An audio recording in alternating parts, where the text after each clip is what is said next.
obscure world of parking. We use it every day, but have we really capitalized on the intricacies of our industry? In this podcast, the Parking Network will go behind the scenes and talk to industry professionals about all things parking, from the horizon of evolving technology and even stories of the old days. We hope to encourage and inspire operators and property managers alike to look at parking through a new lens. Hello, faithful listeners, and welcome to the next episode of our Parking Industry podcast. A couple of months ago, I was walking across the showroom floor at the NPA convention in Las Vegas, and I heard my most favorite sound in the whole wide world, and that is the sound of laughter. And I followed that sound, and I came upon these two gentlemen who were laughing and cutting up and talking about old times and discussing the challenges of the parking industry. So you are in for a treat today. We have in the studio our TPN expert, Clyde Wilson, and also Paul Gnasso. Gentlemen, we are so glad that you are here to talk about parking and whatever else comes to mind. So let's see where this conversation goes. Let's see. Okay, here we go. Let's start off with making sure everybody that sees this knows who you are. Paul and I have known each other for a long time, and we had some kind of similar places that we worked back in the years past. So Right. Why don't you start out with kind of getting us up to speed to who you are and what you love about the parking industry.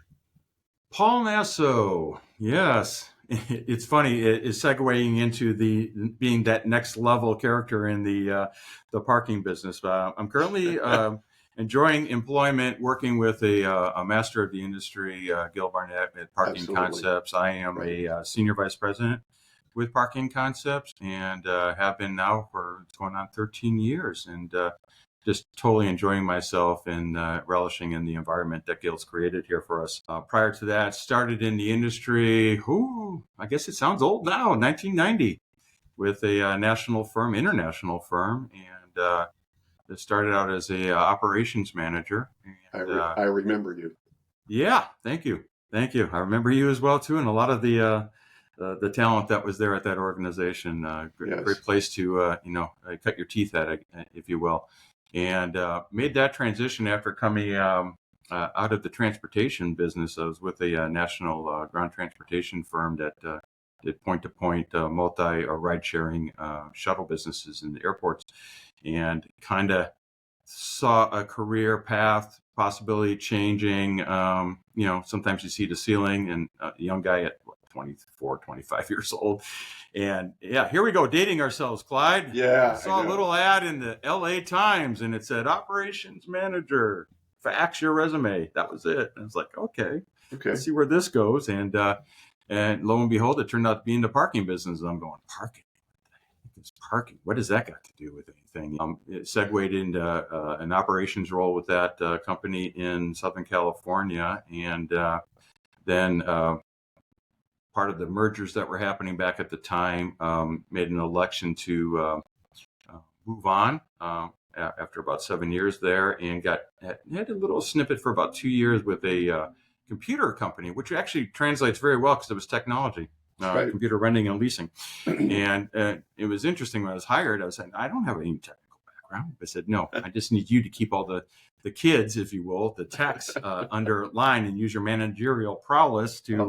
That's a hard job, period. It was, you got all these techs there, and we were servicing a lot of the entertainment industry and doing project management, renting computers. Back in the day, the computers were $5,000 to $10,000 for what these guys needed, these G4 platforms in the Apple world. And so you'd rent them for the projects. And now it's just like you just buy a laptop and you're done with it. You just throw it away, right? So that was neat because it taught me about tech and how the tech industry kind of works. And it was a neat segue, not even knowing it. So as I got back into parking, I was approached by one of my former managers to get into a startup with him.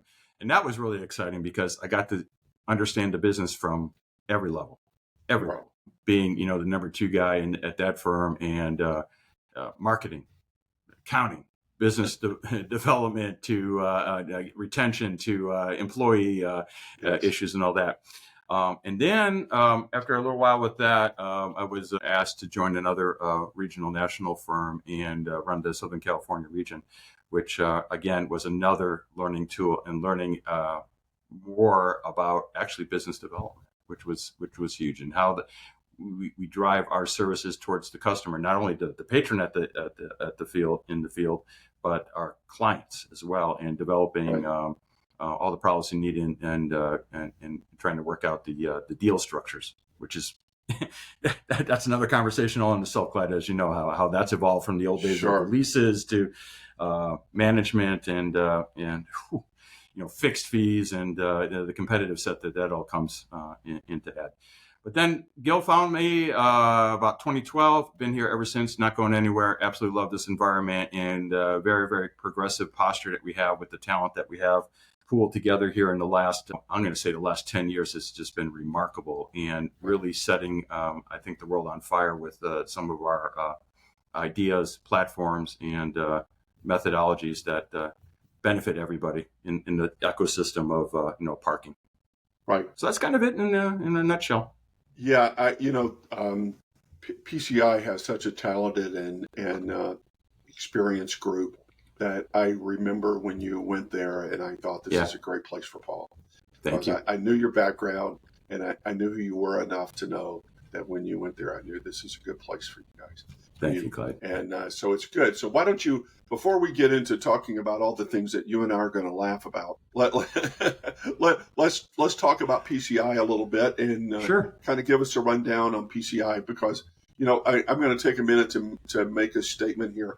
I think I was talking to Leigh and Krista yesterday, getting ready for this podcast, and PCI is I don't think I've ever come up with the right term for this company yet. And by that, I mean, we're living in a transformational time in the parking business, and there's technology coming at us from everywhere. Right. And I've watched this and lived through it. And I've watched the parking operators out there trying to run around and live off of buzzwords and trying to adapt the latest this, and that we do this and we do that and we do that. And I was telling Leigh and Krista last night, the one thing that always impressed me about PCI was they didn't get caught up in this BS. They stayed true to form of who they were. They watched the technology move and only moved forward when they were sure that this was a benefit to their customers. And I can't say a single company out there that has taken that level of approach. It's always been impressive for me to watch, because I was certainly doing some of the things I did, got caught up in some of the technology myself. But it was always one of those things that I thought this wasn't by accident. This was a plan. This was, at first in some years I thought it was just the way it was, but I realized it's not. This is a plan. This is a plan by very, very wise, smart people who understood what they had and moved forward. And look at the growth you guys have had and what that's done for you. So it's amazing. So I wanted to make that statement before you guys start with PCI, because I think it's a very, very important piece in telling who you guys are. Well, thank you. Yeah. Gil Barnett, who's our founder and CEO, and we just actually a couple of weeks ago, as of November 4th, officially celebrated our 50th year of operations. And back in October, we had a celebration of sorts, and we gathered many members of our family, and I like to refer to everybody here as our family. Gil's other family. And we brought in Gil's family, and we pinned him with his 50-year pin. There was a time where, yeah, absolutely. There was a time where when I first came on board with Gil, and Gil's a very personal, he's a people-to-people, heart on his sleeve, kind of guy. And when I came in, I was a stressed out, mid-40s guy that, it's always, as we were prepping here a little bit, saying that, Gil's always been my adopted father, conscience. I love to refer to him as my conscience. He's someone I can always use as a sounding board and bounce ideas off him. Hey, I'm thinking this, I'm thinking that, I'm up at 2 a.m. Right. and he'll say, well, let's talk about that. Let's, I'm thinking this and that. And we always have a way of doing it. So we used to go out for walks in early morning. and try to exercise the demons out of us, if we will. I should say that. He was always very proactive. And we would talk about, what is the one thing that keeps you going, Gil? And you just go, I just love what I do. I have a passion for it, and I'm going to keep doing this till I get my 50-year pin. And So now he's got to rephrase that a little bit. Now right? he's got to rephrase it a little bit. Now we're going for the 100-year pin.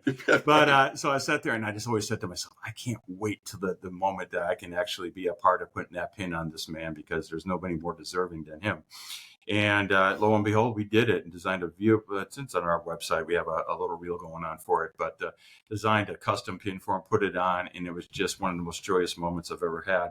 And then that was shared with the entire organization. And again, we're a family. And when I came in here, it was a little bit of bull in the china shop. Hey, I got all these things. We want to do this and that. And he's always been a man of measured patience. Right. Hey, all right, I see this going on. We need to let it kind of sift out a little bit. This goes back, even going back to the old MPA convention sometimes, and we sit there and going, all right, 90% of the room was an app. Everybody had an app. They're bringing out these apps. Right. How is this app thing going to sort out, right? Right. And I said, no, just give it a little bit of time. There's going to be a little bit of consolidation. There's going to be some that win, some that lose, and we'll figure out what the best ones are. And we've all witnessed that here, that been in the industry the last 10, 15 years or so, and you've seen this progression happen. But he's always taken things with a grain of salt. He's measured it. He listens. He says, you have 2 ears, Paul, and 1 mouth. Use your ears to your benefit, right? And you listen, and then you absorb what is the best thing. You don't have to be the first one in. Sometimes it doesn't benefit you being the first in. It's like, look at it, adjust it, and apply the best practices to your specific customer base, patron needs, and clients in your specific market. And one of the ones that was more interesting was like, everybody's going, hey, we're going to do this aggregation. We're going to do reservations this, reservations that. And it's like, great. Works in certain markets for sure. New York, Chicago, San Francisco, high density areas, limited parking. But, in Southern California, we kind of took the pause of, all right, it's a good thing to be in. Let's explore it, but let's, necessarily give up the entire revenue stream or potential for it. We'll look at it as a value add. However, most people here in LA, for example, are their destination. They're going to go and park where their meeting's at, or where their venue or that event is at. And it's changing. Right. But that's just one case point where he looks at it, and he looks at the staffing and says, okay, technology's coming on. We need to adapt and reinvigorate our base into technology, not only just out in the field at the locations, but also internally when it comes to accounting platforms, and taking the best practices that are out there and partnering with the right companies, especially the open source ones, where we can work collaboratively, bring this all together, and then ultimately inside of our organization, adapt by bringing in the right talent. So I know Rafael Abadnia, for example. Absolutely. Yes. Huge find for us. Somebody that was, when the COVID moments was, I can't understand why, but was available. And we sat down with that man, and we're just impressed immediately. And he's come in and just sparked the organization and the pivot, if you will, to another focus in adapting our internal processes and our platforms that we use in the field in the innovation spectrum. And it's been nothing but remarkable, and a huge, another way that Gil has adapted our organization to fit right. And then how do we play this out? How do we use this at our airports? How do we use this in our municipalities, where it's found huge success on citywide platforms? And then now we're adapting it into our commercial space and working there either with existing parks platforms, either adapting it to be a parallel mechanism to help enhance the experience, or in some cases we're actually re-enrolling it as a singular response. But the thing that's most encouraging with that is that we're looking at it as not a single solution. And Gil looks at that and says, look, let's do what's best for each and every one of our clients, that make it something that's a global proposition. There's always different ways of expanding that. You guys have a lot of clients, but you're also in a lot of segments within this industry too. Absolutely. And every one of those have different needs. Absolutely. On different levels of as this technology comes along, and it doesn't apply equally across the board. No, not at all. No, so you really have to think through this. And we certainly, in the role that we're in, where we get to stand back and look down, not look down, but look at somebody's operation, Yeah. We can certainly see the ones that understand that concept, and we can certainly see the ones that don't. And Sure. And it's a fairly defined difference that we see pretty early on in our operation. Well, yeah, I mean, it goes back to the old days. You're saying when you're sitting down with a client and they're saying, "What can you do?" Well, you operate right across the street. I want to see exactly that same method of operation over here. And I said, no. You could have two exact same garages across the street from it. And we actually have this in some of our Hollywood operations, and they both operate totally different. Totally different. People won't want to walk more than a block or 2 blocks. Well, this is LA. Maybe in some other markets you might see it a little bit different, but no. I had a guy on the phone with me the other day explaining his marketing stuff that he was showing us, because I was asking a question, and he said, "Well, we cover out 1.5 miles." And I said, would you introduce me to the customer that walks 1.5 miles to work? I want to see him. I think I've been in this business a while. I haven't seen them yet, but they're maybe out there. So, and it's funny that you said what you said. I was just on the phone earlier. We just recently hired a technology person in-house. Yeah. And we have one client that we have about 20 something properties with.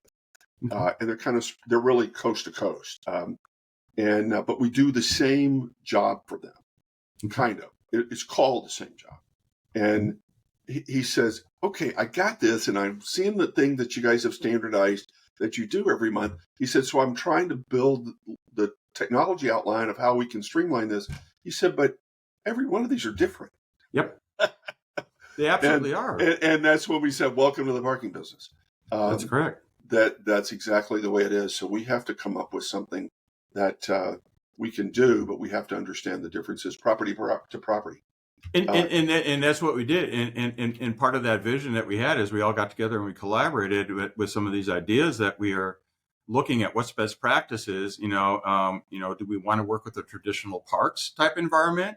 Right. Do we want to look at and explore some of the LPR solutions that are out there and make that the primary method of ingress, egress, and interaction? Mm-hmm.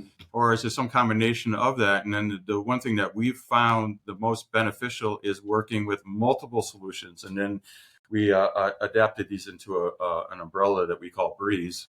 Right. And that platform, our internal platform, Breeze, if you will, is partnerships that we have in different segments of this tech space. Whether that be your traditional parks, which, boy, that whole thing is adapted, hasn't it? It's gone from the old federal APD 3M to Amano used to be the workhorse of the day. Right. You had your SSTs, all these Scheid Bachmans, these highly engineered, I shouldn't say overly engineered, but highly engineered ticketing issuance platforms. And now it's evolved into, you got boxes that have, one moving part in them? Yeah, right. When I was building flow through, I put on the sign that we put up at the shows, "No moving parts." No moving parts. You had It's your finger, right? Parts. The finger on the. It was just the finger on the keyboard, right? That was right. It. Yeah. The only moving part was yours. That's right. And and it's been moving that way quite a bit now. And I think you were the innovator in it. I mean, you're a little ahead of the curve there, Clyde, with that whole.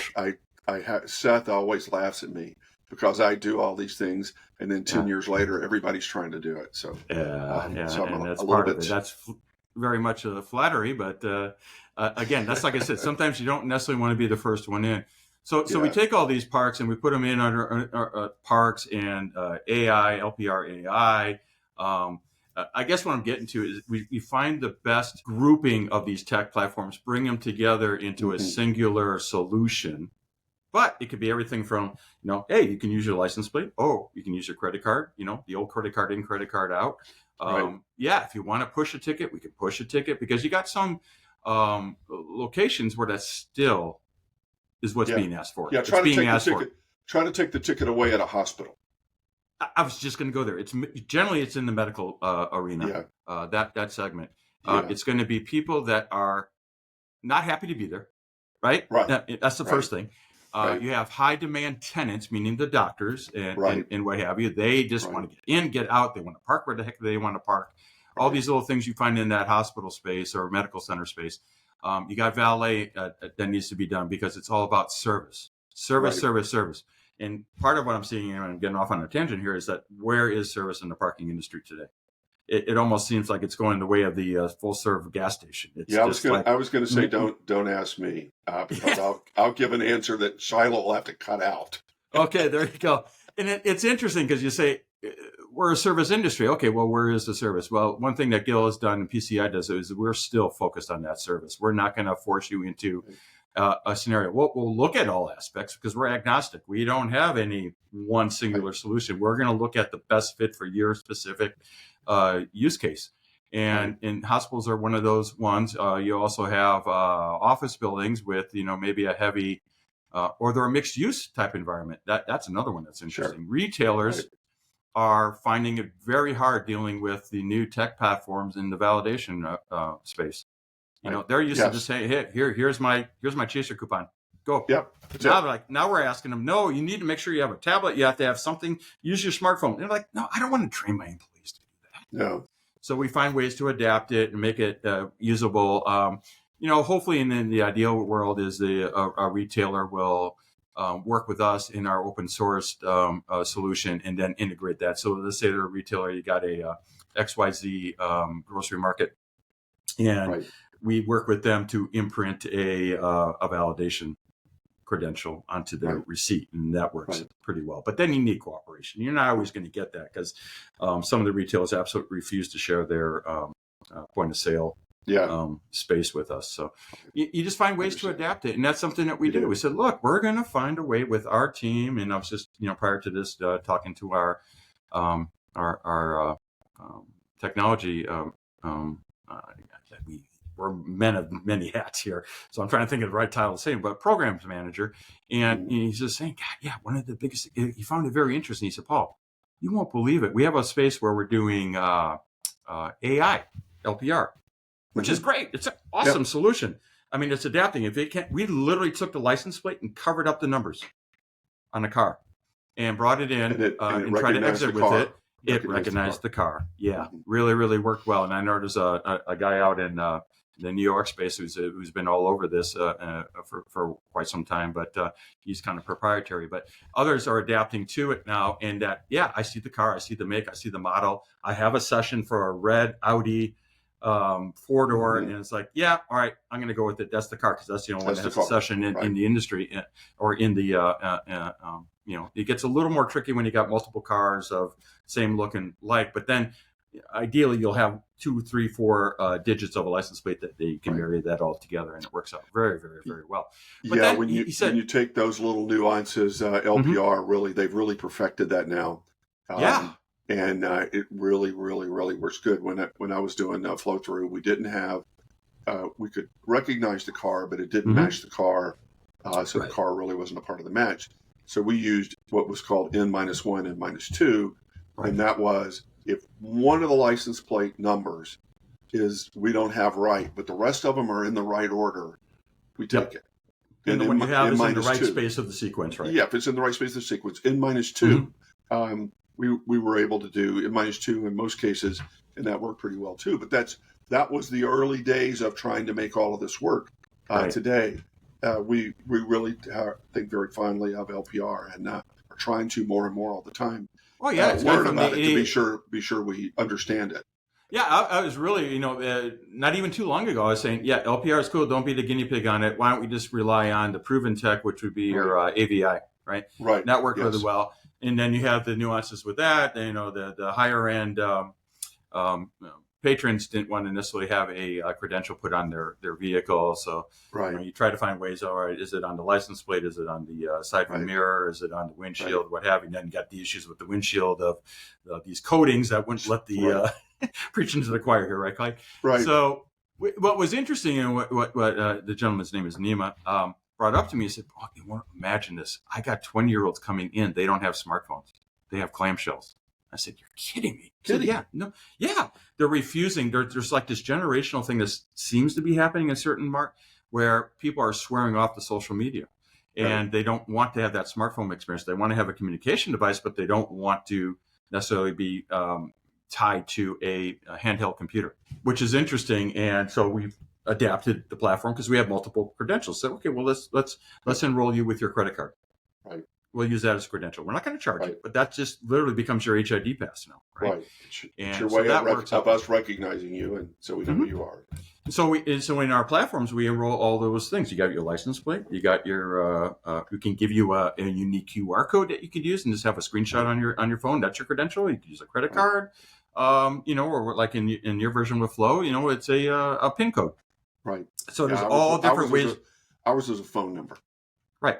Phone number, PIN code, basically, right? Same thing. And it's another way of looking at it and coming up with the right solutions. And then any one of those credentials would be your pass to come in, and then you could use any one of the combination to get it back out.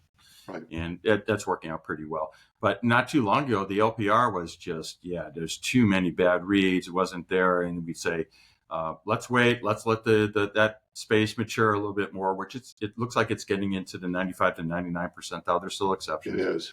And especially with the AI introduction, and now it can be the recommended platform. And in fact, we're enrolling that at a number of facilities right now, and it's working out very well. Yeah, we've really been watching this. Of course, the original flow through combined the phone number and license plate.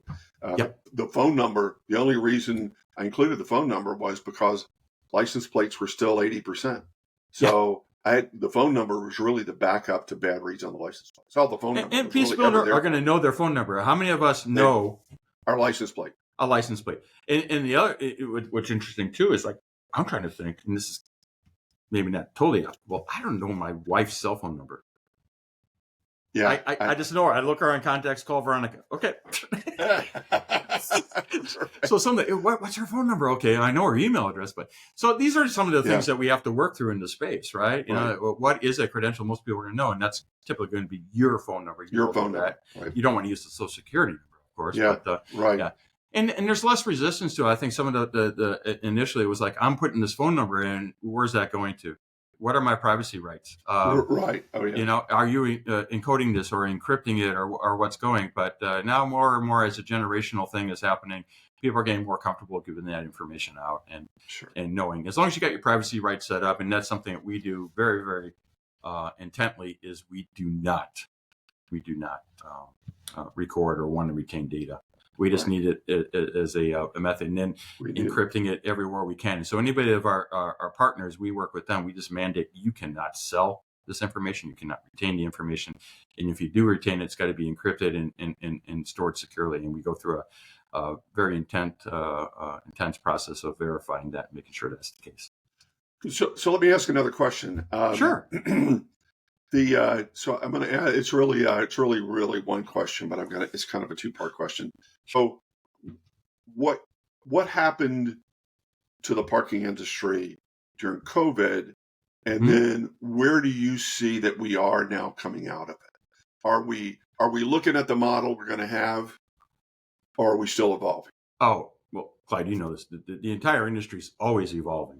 And well, it's going to be interesting. I realize that part's never changed. That part's never changed. It's never going to change. I'm trying to come to that. How did you guys come through COVID? And then what I'm really after is how have we evolved now to where we are, to the industry that's always changing, but this is kind of what we look like. Well, COVID was a unique, it's something we all experienced together, obviously. Right. One of the unique things about PCI is that we didn't overreact, if you will. We didn't decimate our talent pool. In fact, we grew. We grew during the process. Raphael coming on board was one of them. We retained close to 100% of especially in the managerial, administrative field and all that, we actually grew. At the field level, we pivoted as needed. Obviously, commercial office space was decimated. People weren't coming to the office. Offices were shut down. We needed to maintain some presence in a lot of our locations. Very, very few of them totally shut down. We stayed very close to our clients. In commercial office, we stayed very close. I was on the phone constantly, walking the parking lot. What are we doing? What are we going to do here? Just a nervous energy. I needed to walk. I couldn't sit at my desk. And talking to all these key players in that space, and they're asking me the same thing. What do we do? What do we do about sanitizing? What do we do about bringing people in? You got elevators in the parking lot. What do we do?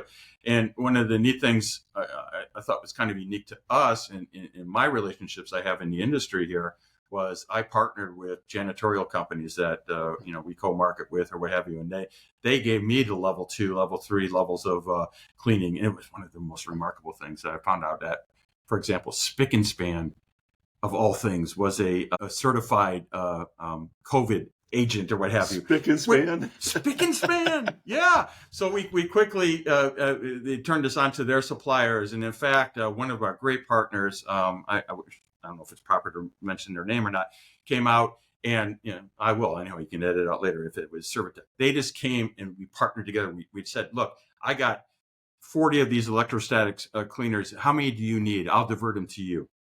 And they worked with us to help our clients because they saw the mutual. I'm actually getting tingles. Like, who does that?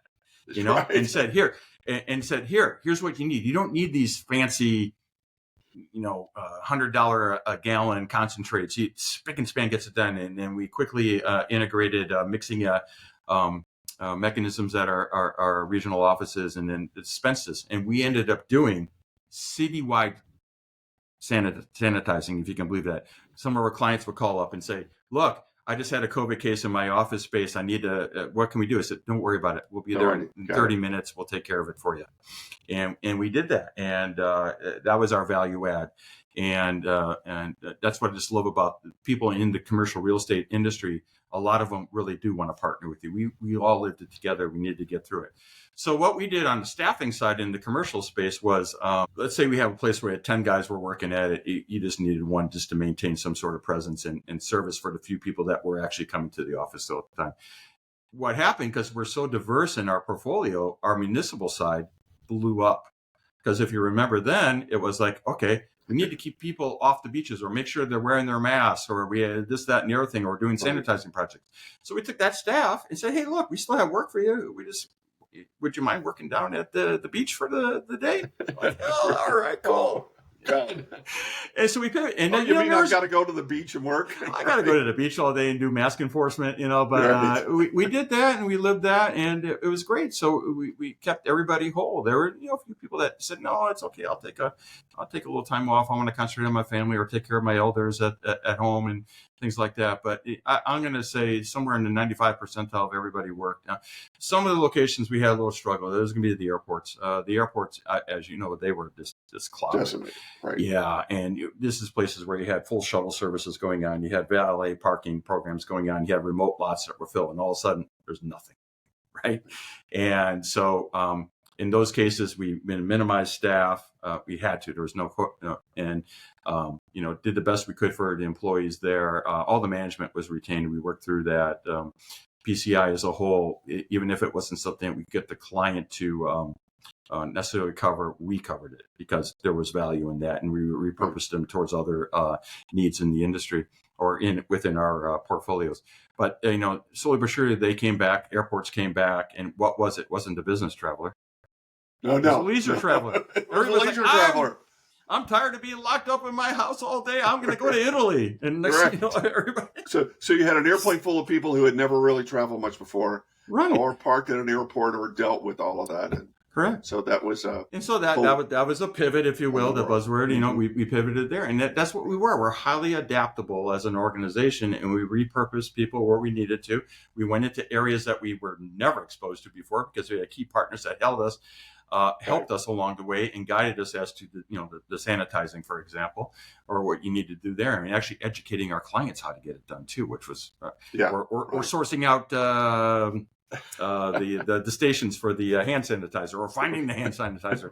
And the biggest thing, hey man, this smells like tequila. I said, well, give it a shot. I don't know, maybe. But that was, a good, I became, our internal COVID star, and they still give me hell about it here at the office and stuff like that. And not that I was hesitant about it. I mean, I was trying to be smart about it. But finding ways to help protect everybody, whether it was trying to find masks and getting with the T-shirt distributor in the area and buying 6,000 sets of cotton masks, which nobody wanted to wear because you couldn't breathe through the damn thing until the market came out, and then finding ways of pulling together with one of my janitorial friend that referred and buying in bulk together, and they use their, and that way you get the pricing differentials, and we're trying to find the hand sanitizer. But we all worked through that. And that was a great thing to be said about humanity and, the commercial real estate spaces, I can say. Nobody really overreacted. We just said, we got to find a way to work through this. So we as an organization actually grew, as I said. We found a way to get through it. The office space it's back. It's I'm going to say as a whole, if I need a big number, about 75% of where we were pre-COVID, because there's still a lot of people working from home. And that translates to the airports too, right? It's predominantly leisure travelers. The business segment has come back, but not as full, because it's like, why do I need to pay for this flight? We just do like we're doing right now. We'll just do a Teams call, right? We'll do a Teams call. I regularly, when I'm at the airport and getting on a plane, I regularly look to try to see how many business travelers are on my flight. Yeah, how many suits are there? Always trying to see. Yeah, well, nobody wears suits. Nobody wears suits anymore. So no, that's true.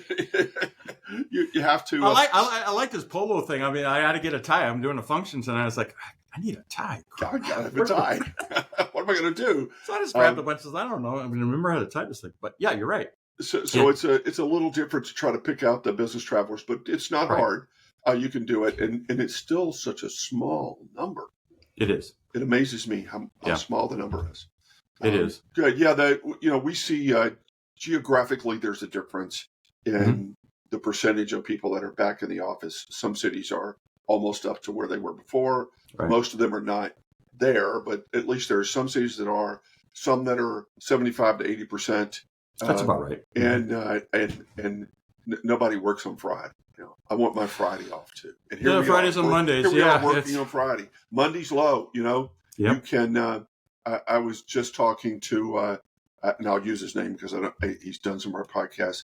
Dale Denda, and he was asking me questions about the percentages, and I said, okay, well, let me give you. I've got some right here. Here's what it used to be: Monday, Tuesday, Wednesday, Thursday, Friday.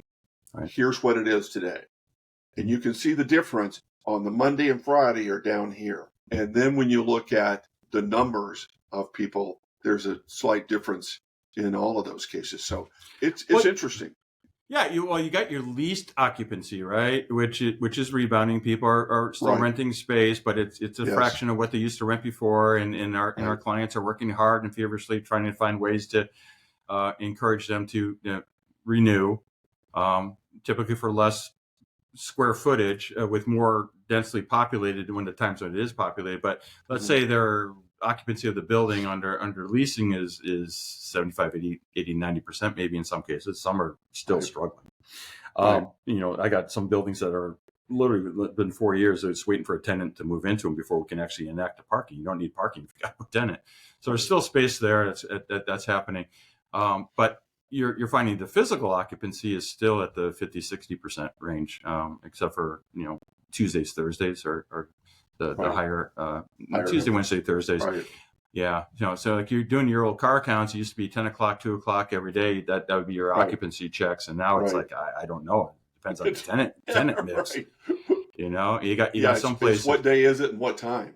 Yeah, what time? Or who's your tenant? Are they an East Coast banking company that's officed here in the West Coast, and you'll find they're occupying the space at 4, 5, 6, 7 in the morning, but then in the afternoon the place is empty. It's a ghost town, and you're finding that you don't need the tandem spaces you need anymore. So your staffing levels have gone down as a result, and automation has come in now. You don't need the attendants in the at the exits, so you kind of transition into more ambassadorships and try and find different ways. So something positive that's come out of it is that it has gone from that. Yes, it's a more relaxed. I am still amazed how, you're talking the old school, the cigar box days, right? Clyde, we had attendants out there in 90-degree weather, 100-degree weather, wearing bow ties with vests and Oxford button-down shirts. And now you go into a high-end restaurant or something like that with a Class A valet service, and it's Dickies and polo shirts. Yes. It's like, that's right. I think things have changed. I think things have changed. That's right. And that's you go into your pitches. Yeah, you go into your pitches and you're talking to property managers, and you're sitting 9 times out of 10, they're sitting there in jeans and a t-shirt. I'm like, okay. Okay. I don't need to wear the tie and overdress for my audience anymore. I remember when I moved from EPCOA to starting the parking network. Yeah. So that was 18 years in the parking business. from the first day at Central Parking in Nashville with Monroe to starting the parking network was 18 years. I had worn a tie and a dress shirt every day of my life. That's right. And the first day of starting the parking network, I thought, I don't have to wear a tie. I don't have to wear a tie. It was a big deal. Yeah. It was a really big deal that I could actually work without a tie. Yeah. It's liberating. It was liberating. Changed my life. It is in a way, because you don't have this iconic fixture around your neck, which kind of restricts your thought process, because you get to be a little bit more freeform and loose, but a little bit more of yourself, and you get to bring in your personality into the discussions a little more, rather than, when I was cutting my teeth in the industry, it really was, you had to sit there, wait to be spoken. Now it's a little more conversational, and how things get done, which I like, because that helps the discussion. It helps get into the right. I like what you're talking about. The more casual atmosphere. I like having not to wear a tie. I think that we have to, though, set a standard for there is a low. To come to work every day, there is a low, and we don't appreciate or expect you to think it's okay to go below the low.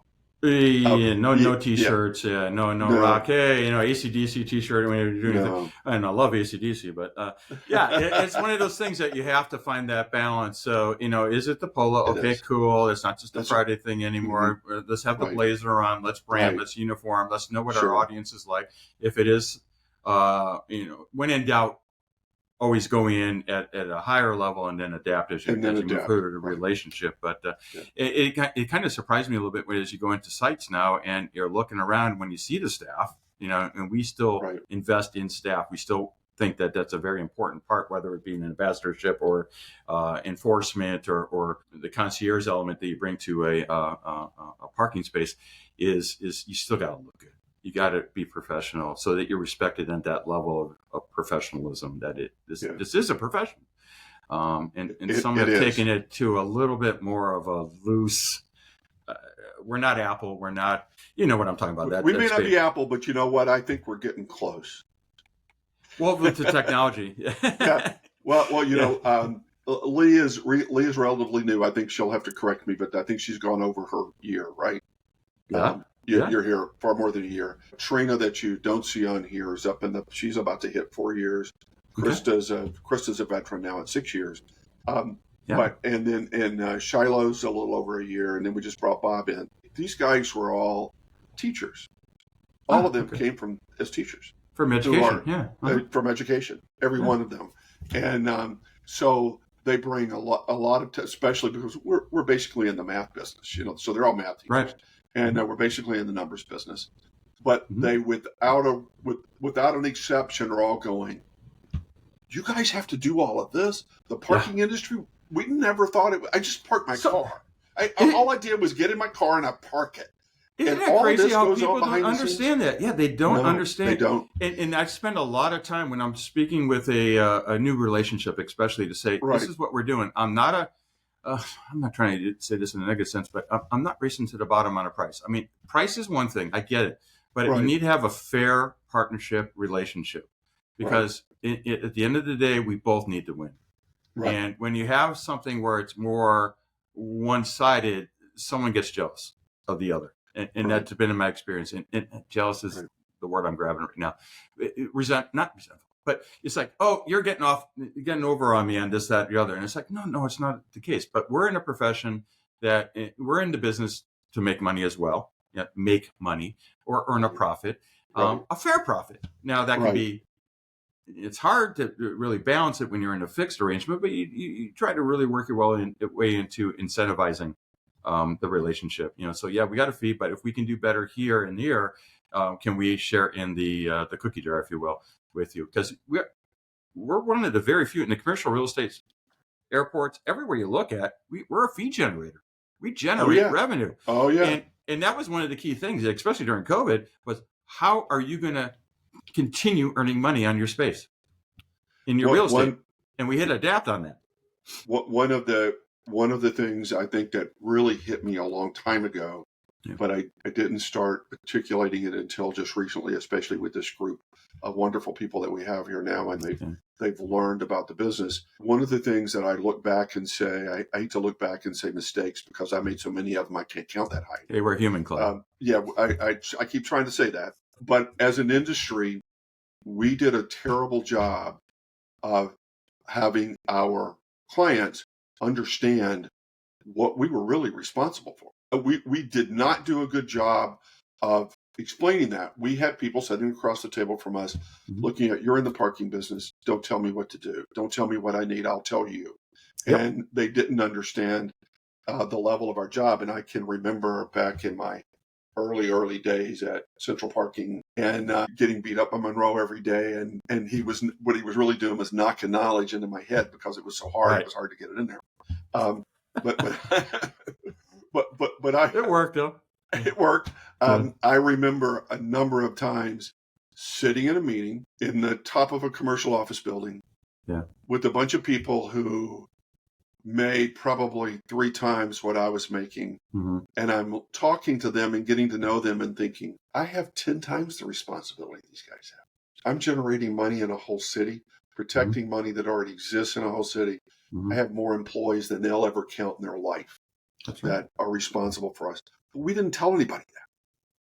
You know, we did not do a good job, and I'm the first one. Of telling the story of how that all works. Yeah, that's one of the things I look at, and you try to explain that through case study scenarios, if you will. Here's what we did at XYZ just by, I'll take from Bill Belichick, just by doing our job.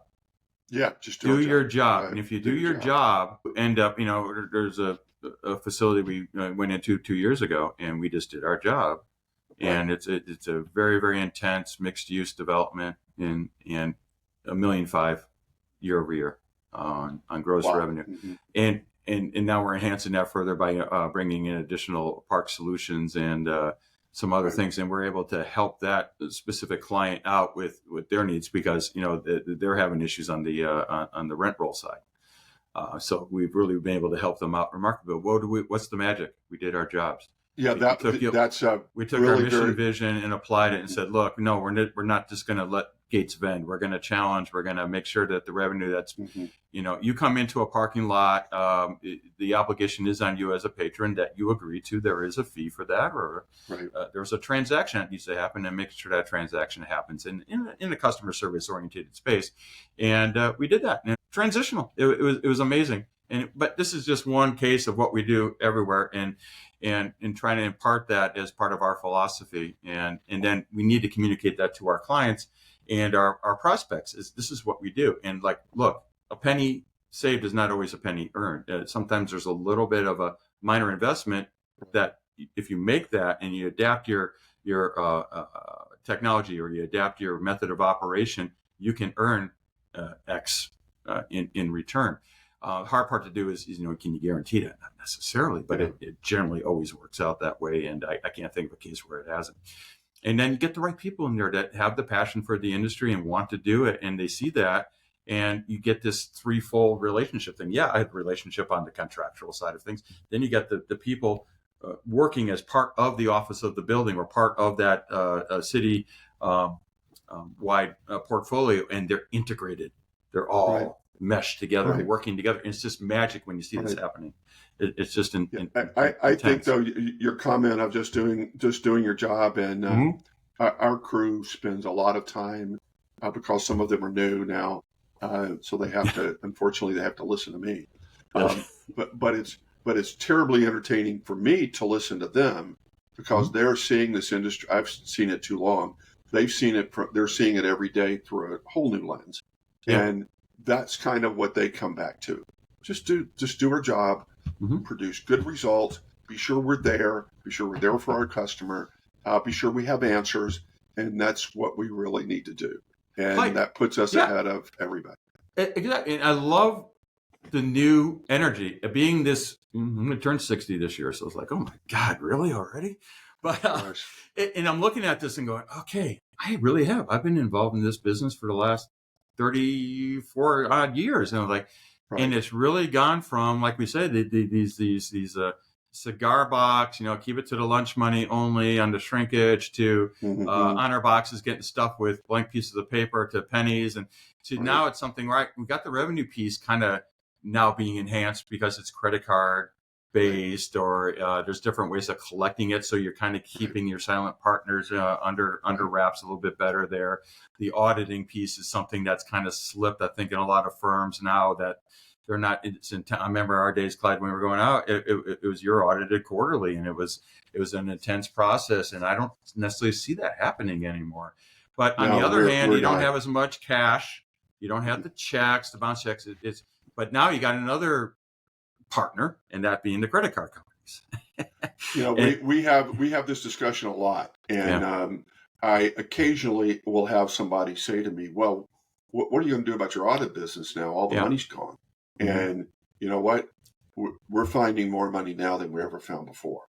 Yeah, good, because people that want to circumvent that infrastructure you built, right? Right. Sally sitting in a booth, if she stole $100 or $250 a day or something like that, or acquired, yes, mistakenly acquired. That was a big deal for her, yeah. And that was about the limit she could do. Where today, when you're looking at the technology stuff, there are people that you don't even know, that you don't see. Nope. And the number to them is 150 doesn't get them started. So, it may be less events, but the number's more.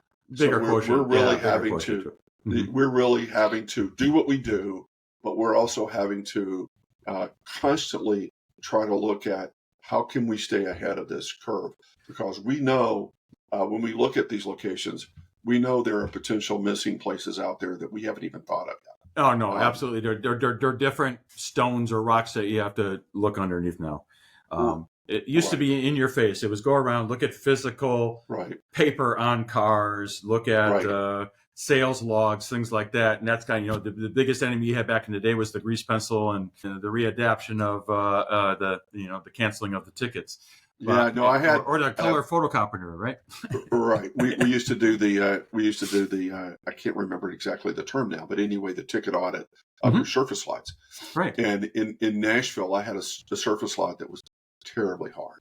I mean, it was really, really hard to do. It was sitting between three banks.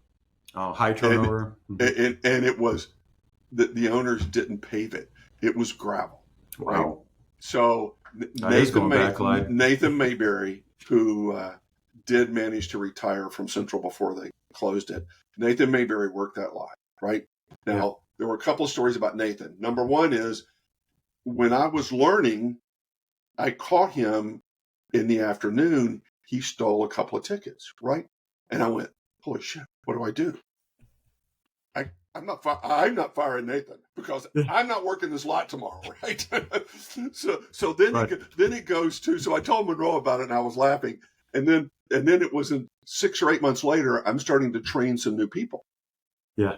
And then I go, holy cow, I can't let them audit Nathan. I can't tell them it's okay to let Nathan cheat. But, you had to deal with that stuff. And Nathan, my other statement about Nathan was, every time Nathan was a great employee, but he took his vacation in the summer. Yeah. And every time Nathan went on vacation, boom, revenue went up. Well, no, the revenue didn't go up. I had employees quit because somebody had to work his lot. Oh. And nobody could do it. It was horrible. That was part of the compensation, if you will. So there was no way Nathan could steal his 2 tickets every day. Yeah. I didn't care. I didn't care, because he was worth 100 tickets.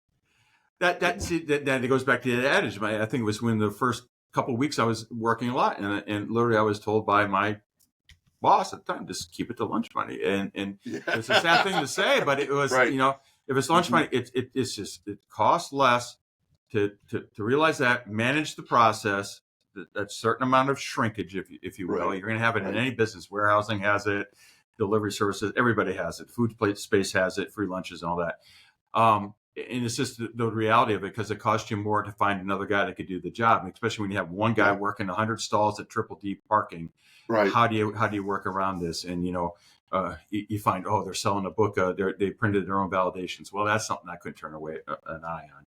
but Yeah. you had to deal with that. But it's like getting someone else to go in there and do the job was hard, especially out in the sun doing what you have. So now technology is kind of helping with that, but technology doesn't stack the cars for you. No, which it isn't quite the same problem you're having right now because the density issues aren't always there. But we'll probably get back to that again, and we're going to need that. But you'll find technology. So now we use handheld devices. But how the big part on this, Clyde, and I keep going back to, is how do you get these other partners, like the credit card situation, where there's so many people that you have no way of controlling that have a piece of the pie, and these rates are just out of control. And how do we, we work closely with our processors to give us the most advantageous rate structures, but then not every processor can handle every platform. So now you have gateways you got to deal with, right? And some of the fees on these gateways are just out of so some people in the space are looking to be a part of that ecosystem. We're not. We're going to stay agnostic. We're not going there. Let me tell you, my advice on that is to stay away from that, because that's going to end up coming to light here fairly I think soon, so. I believe it's going to have to, because it is you're not fully. I mean, it depends on your contractual relationship that you have. Are you even allowed to be in that area or not? And we'll let it sort itself out. Another way is again going into the privacy issues and the reselling of data or the potential of that. And we're just like, no, this is not a space we want to be. We actually want to be a very, very protective of our patrons' data and not have that. We just want the transaction, effective transaction, clear the space. We as a group have, I think we've about decided, we haven't developed it yet, but we've about decided that we as a company, because we do the oversight and audit work in financial monitoring, that we're going to end up I'm going to take the risk and do this. We're going to come out with a statement to the parking industry about those things and a few others that we were just talking about. Okay. Somebody's got to take a stand here. It's just one of those worlds. I mean, we're not a banking company. We don't want to be in that transactional space or a part of that. You can see some of this is already coming into, there's the big on the, what's the fee structure called with MasterCard, Visa, and all that. There's a big payment card settlement that's out there that were the price points were an antitrust settlement, and there's several $1 billion that's going to be paid out. So we jumped on that right away, and we're going to see a resolution in that. But do you want to be a part of that, of what's coming down? No, we're a service industry. We're supposed to be generating, this is our mindset, a benefit to our customers by parking their or seeing to the parking needs of the operation, delivering a service, whether it be a concierge, ambassadorship level. I get it. It's not cashiers in the lane anymore, but we can find ways. And what I'm finding in this evolution, though, is that through these ambassadorships and through these concierge services, we're actually adding to the value of the buildings in the feel, the presence, and deterring crime, too, as well, because we're not stuck in a booth anymore. You just came right back around to what you just said a few minutes ago, just doing our job. Doing our job, yeah. Doing the job. And adding value that way, and then hopefully receiving the benefit of it through the, like I said, an incentive or a fair management fee. If it's in a fixed environment, I get it, that's fine. Yeah. Because a lot of ownership groups, asset managers, they're scrambling. They got these high interest loans coming due. They got to find a way. They need to find another 10% somewhere. We understand that. Just talk to us, but don't hold our a gun to our head and say, you got to drop your price by 10% or do this. And you just be thankful you have the business. And I'm like, those aren't good partners. We really truly want to partner. There was a scenario once where we were working with, and they said, hey, look, give us 6 months for free. And I'm like, this ain't going to work. This ain't going to work. We're into business to provide you with a service, and we do want to be your partner, but don't use partner and gracias pro bono service in the same sentence or paragraph. It's not going to work. But some companies have their decisions to be made in that space, and that's fine. I mean, it's fine. But that's why we're not. Our goal isn't to have 4,000 locations in the United States. Our goal is to be take care of our customers better than anybody else. Take care of our employees. Everything else will take care of itself. Okay. And consider them as family. We're starting to run up in time, but I've got a couple more questions already. Yeah, I know it's fly when you're having these that are really good conversations. I look up at the watch and go, how in the heck? I don't even have a clock. I don't wear a watch here, Clyde. No, well, there's one on our screen. We can see how long this is going. So Sure. We just hit the 1 hour mark, I think. Right? Wow. I knew it. See, I wrote you that note earlier today. I wrote you that note earlier today because I knew this was going to happen. So let me look at my questions here, because there were a couple I really wanted to. Sure. Oh, here's one. So we'll end it here. I'm skipping over 5 great questions. Oh. I know they're great. Nobody's ever seen them, so I know they're great. But so I'm going to keep it at that. So your next and final question is, what excites you about the future of our business? This is a tough one, because it's pretty personal too, in a way. Yeah. What excites me about the business is this journey that we're all going on. I mean, I'm using this catchphrase, right? How the industry is pivoting and positioning itself for the future. The technology piece, I'm very excited for what's happening in that, under the right platform solutions. Right. And the automation piece is exciting, because it helps us on the revenue, to securing the revenue. Right. It helps with ease of use. We have to be careful to make sure that we're not pushing too much back towards the user. It's good to let the user be involved with turning on, activating, deactivating key cards, things, not key cards, I should say credentials. And getting in and out. But we're finding some resistance. We talked about it earlier from the your transient patron, is to, I don't want an app. I totally agree with that. I don't need another app on my phone. But are there different ways to interact? Can we use a credit card on file, or can we use a QR code, or different ways? How do we solve the validation process? So I'm excited to see what's going to happen with all that space, and how we're going to come into a unified solution potentially as an industry. It's going to be interesting to see what happens with your traditional parks manufacturers. A couple of the big national, one took a 5-year pause in the industry, and they've come back in with a solution that is looking pretty good.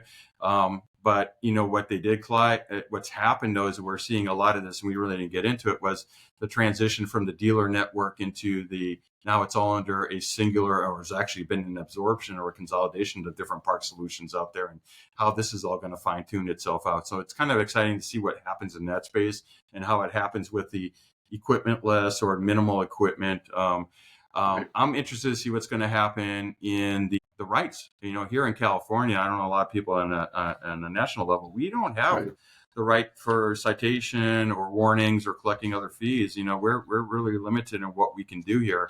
And it's pretty much scofflaw is about the only thing we can really enforce.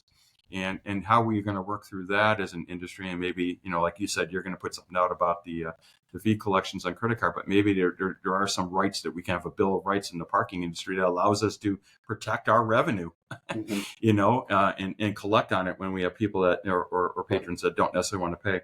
Are there some of those? Do you have some of those customers that don't want to pay? Come on. You have that unique group on the West Coast. You want me to go into the old story about having a cashier? I'm sitting there with my old boss, and we're sitting in a lane at one location. We're doing a tour, and we had a customer that came up and refused to pay at the lane with it said, "I'm not paying you. I'm not going to pay you a penny." I said, "Well, you came in here," and so what we ended up doing was, it was a multi-lane exit. We had a dedicated monthly exit, and we literally just said, "Okay, you're going to sit here." And he's like, "I sat there for a half an hour before we finally." Cough, I think it was $5-6, and we were collecting in hand in the monthly lane for everybody else that was behind him, and just not going to let them out. And now the thing is, with automation, you just get broken gates, and so you put cameras on them and try to identify who they are, and they tend to be more employee oriented than you or I going into a office space and paying our $10, $15, $40, whatever it might be. The expansion in reporting is exciting, and I'll just leave it at that. I like working around the younger people. I do too. Yeah. And the energy that they bring in, the fresh ideas they bring in, is like, I would have never thought of that. It is absolutely amazing. Let's adapt it this way. That's cool. How can we make that solution work? Yeah. I love watching these guys look at the industry for the first time, and the things that they see. It's absolutely just a fun part. Keeps of what you young, I do Clyde, now. right? It does. Well, I've been 45 years, so that means when you were telling that Gil had hit his 50-year mark, I said, okay, it's proven now. I'm younger than Gil. He can't get on. Yes, sir. Yes. I'll tell you what, his heart is younger than mine, though. I mean, he's an amazing guy. Right. And hopefully you might have a sit down with him at some point, because he's got some stories to say. We would like to do that. You were selected because Leigh saw you and I talking at the MPA. Yeah. And she said, these guys need to be on a podcast. And I said, well, this guy right back here is the one that we need to have on a podcast too. So, sure. So we really want to do that. You guys represent the core of this business to me. And it's really, really important for us to be able to hear and to be able to put it in a format where other people can hear what you have to say. Yeah, that's great. We just need to get the service back in the industry somehow, and yes. That's our, if you will, the fight, the vision, and that's our strategic plan, is making sure that is never not part of it. It's not just a numbers game. It's not just transactions. It's the service. What is value add you're bringing to your project? If it's a Class A office building, the first and last thing, this is parking 101. Experience that they have is parking. You go to your favorite MLB stadium. And what's usually one of the things that people always go, I don't want to go because of the parking.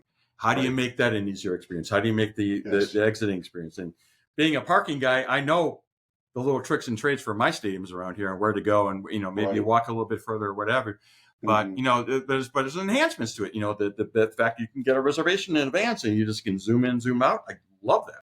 Right. But you just can't leave it at that. There's also the service. How do I get to my parking area? How do I know the best, the wayfinding in space? How do we get that? And AI is helping with that. There's a number of solutions out there just amazing, where you're tying in, the lighting system with the cameras with actual lighting, for example, and bring that all into and communicating that effectively. So that's what excites me. It's how that all is going to come together and then be done in a platform that is advantageous for everyone, and that we feel prideful of what we're representing and doing as a company, as PCI.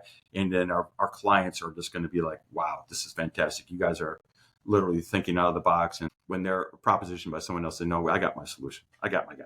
I got our team. We're good. And always adapting that. So, okay, I think we're going to turn it over to Leigh now. Okay. Oh, to our listeners, I hope that you all enjoyed this conversation as much as I did. Paul and Clyde have an enduring patience and passion for the parking industry.